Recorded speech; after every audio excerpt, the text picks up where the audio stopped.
पुण्यात भर दिवसा 50 लाखांची चोरी, पैशांची बॅग हातातून हिसकावून चोरटे पसार, घटना सीसीटीव्हीत चित्रित।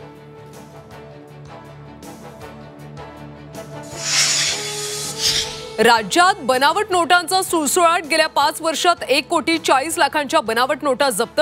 पुणे आणि भिवंडीमध्ये बनावट नोटांचे कारखाने, विधान परिषदेत सरकारची माहिती।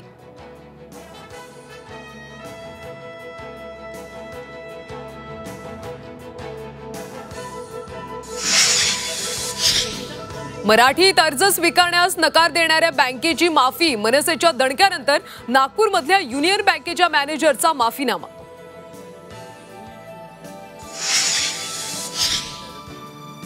हनी ट्रॅपमध्ये राज्यातले आजी माजी मंत्री आणि अधिकारी, गोपनीय कागदपत्र बाहेर येत आहेत। नाना पटोलेंच्या दाव्याने सभागृह हादरलं।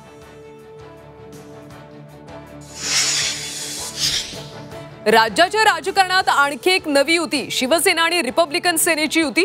आगामी निवडणुकांच्या पार्श्वभूमीवर युतीला महत्त्व।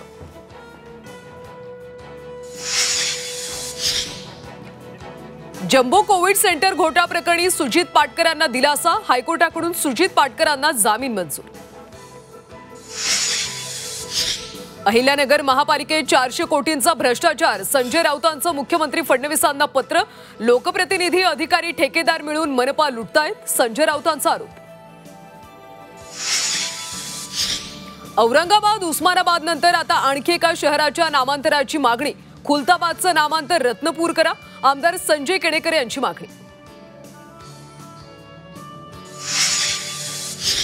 17 महिने उलटून सुद्धा महादेव मुंडे खून प्रकरणातला आरोपी मोकाट, पत्नी ज्ञानेश्वरी मुंडेंचा विष घेत आत्महत्येचा प्रयत्न।